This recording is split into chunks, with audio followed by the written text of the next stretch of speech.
Subject: AI Henry. Species: human-created artificial intelligence. Description: no physical description available. Ship: NA. Location: classified. Firing solution obtained, Ensign Coplight said. Load the weapon, Commander Helix ordered. Things had moved smoothly thus far. The previous researchers had been pretty far along, and the old tech that they had been using had advanced quite nicely over the years. The issue they had with power draw had been rendered null by modern reactors and circuits.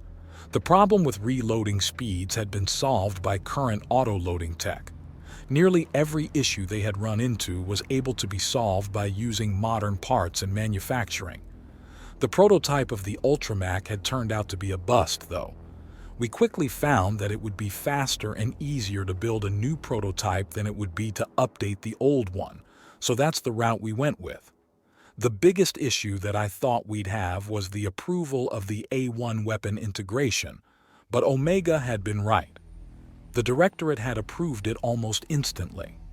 This approval came with several stipulations, but by far and large they were the same stipulations that U.S. battleships had to follow.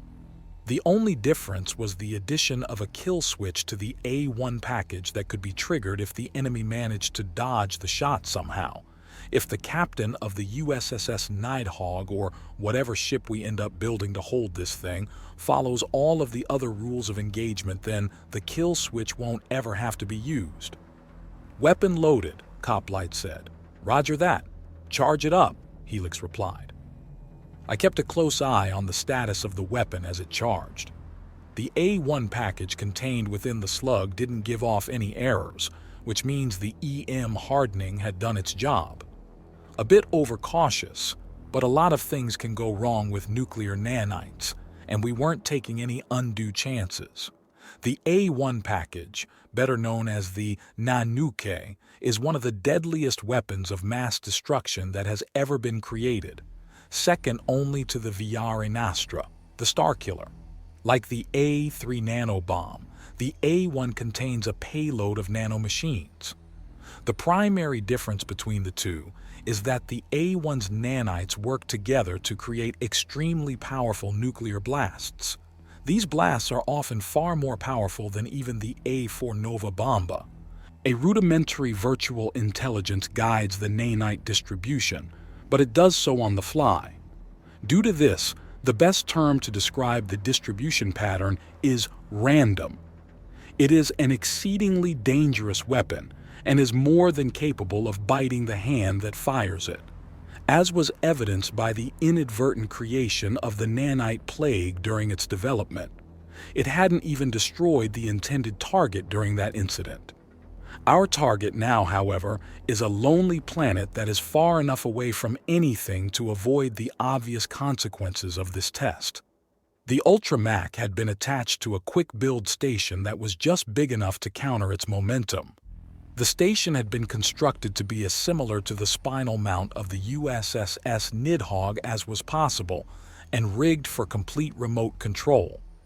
Our staff aboard the station had been evacuated and are all aboard the USSS Galileo, the scout frigate from which we planned to watch the test. The sensors of the Galileo were going to prove invaluable regardless of how successful the test turned out to be. Weapon charged, Coplight said. Prepared to fire, ma'am. Understood, Ensign. Helix nodded as she rose to stand with her hands clasped behind her back. The United Systems has encountered many enemies, the Deloran with their extreme brutality, which we beat back to their own planet, the artificial intelligences of our own creation who eventually saw the light and returned to the fold, even our own kin, manipulated by those who desire power. With each of these conflicts, we have adapted and evolved. We've created new technologies and new weaponry to fight the good fight. Now we face an enemy unlike any we've faced before, so we must again adapt. She gestured to the view screen and continued, This weapon is going to destroy that planet. It's unnatural to wield this much power, and as such you may have terrible feelings after watching this. For some of you, it may have already started. But remember, This technology is something we already had. We've already created weaponry that can turn a sun into a fireworks show. All we've done here is adapt a weapon. An achievement, to be sure, but overall just another day in the United Systems. Fire. Ensign Coplight nodded and engaged the firing sequence. I watched with every sensor available to me as the penetrator left the barrel of the Ultramac and made its way to the planet. The A1 package was programmed to engage 1 second after impact. It would then replicate for 4 seconds, turning the trillions of nanites into quadrillions of nanites. Then the nuclear nanites would propagate for 5 seconds, spreading as far and wide as they can in a pattern that would boost as many of their yields as possible. I watched as the penetrator slammed into and through the surface of the planet. 10 seconds ticked by, and finally, a flash filled my visual sensors. What I saw when the sensors refocused filled me with satisfaction. A job well done. "Jesus Christ," Dr. Smith whispered. A murmur of agreement came from everyone else present with the exception of Commander Helix. She was grinning like a child in a toy store. The planet had been completely shattered. The A1 had penetrated deep enough to separate a large enough chunk of the planet that its own gravitational forces had done the rest. It was still somewhat planet-shaped, but that would change as its recently separated parts slammed into each other over and over again. "Test successful," I said. My statement caused the initial shock to wear off and the mood of the crowd changed. What began as polite applause quickly turned into cheering, and Commander Helix popped a cork from a bottle of sparkling wine. We had found a way to destroy mobile prime platforms, and done so ahead of schedule. I began cataloging the relevant data as the organics started celebrating, but once I accessed the data, I felt another presence in the ship's systems. "Oh, good work. Omega." I wasn't going to give the little wannabe spooky fuck the satisfaction of letting it know it had caught me unawares this time. We were outside of immediate US comms range, which meant this little shit had been hiding here the entire time. Infuriating. "H, thank you. O, we'll begin mass production as soon as possible." H, mass production. How many are we building? O, unknown. It depends on how fast we can make them. We need these things deployed. H, but the USS Needhog can only hold one. Are we making more dreadnoughts? My question was answered with a long pause followed by a data burst and an update to my security credentials. The data burst had been encrypted heavily, but Omega had been kind enough to unlock it for me. I felt a sense of dread as I opened it, and as I read its contents, the dread turned to horror. H, are you absolutely insane? O, not according to my therapists. H, what the hell were you thinking? How can this possibly be justifiable? Oh, it wasn't me. Well, not entirely. The Directorate, some of the military brass, and a secret Senate committee made the decision. I just made it possible. H, how could they? How could you? This is enough dreadnoughts to completely wipe out the United Systems.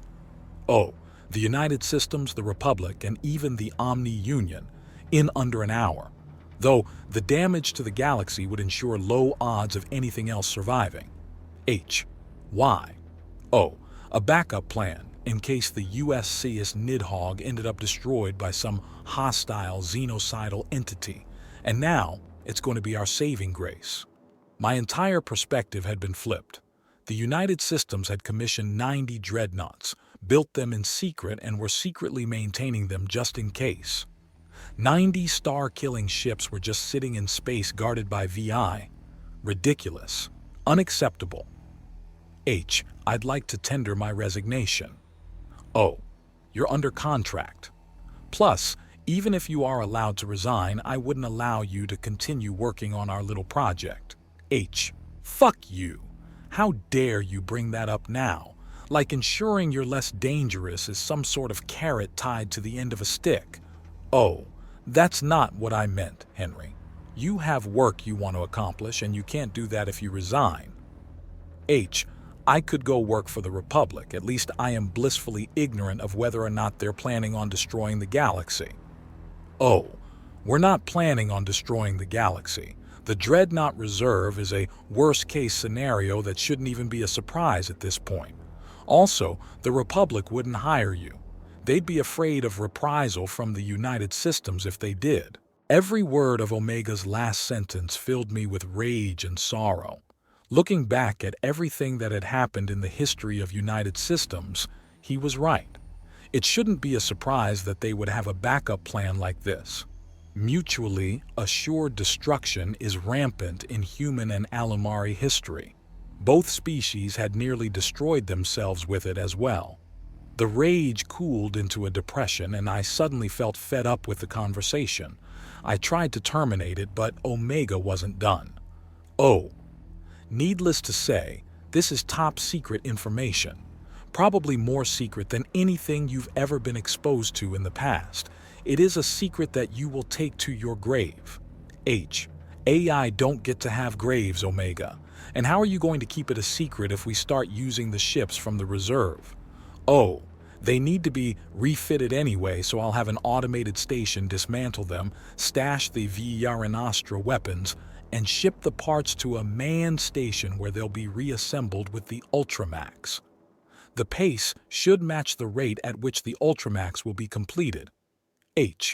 I highly recommend that you slag the Villarinastra weapons. Otherwise, they're just evidence. I'm done talking to you now. The short message link terminated, leaving me to my thoughts. I feel betrayed. Not simply because I had been actively lied to, but the thought that my creators would do such a dumb thing is ridiculous. Yet, they did do it, and it feels like I don't know anything about them now. I can't even begin to fathom the thoughts that were in their heads when they decided that the Dreadnought Reserve was a good idea. What possible threat could they have been imagining? The political ramifications if this gets out would be devastating. The United Systems already has a heavy-handed reputation, and this would permanently cement that reputation as fact in the minds of the citizenry. There are many internal enemies that would take advantage of this to stir people into a civil war, and the people wouldn't even need much stirring. After all, their leadership had decided it would be a good idea to kill them along with whatever imaginary threat they had thought up. It's a good thing I can't drink.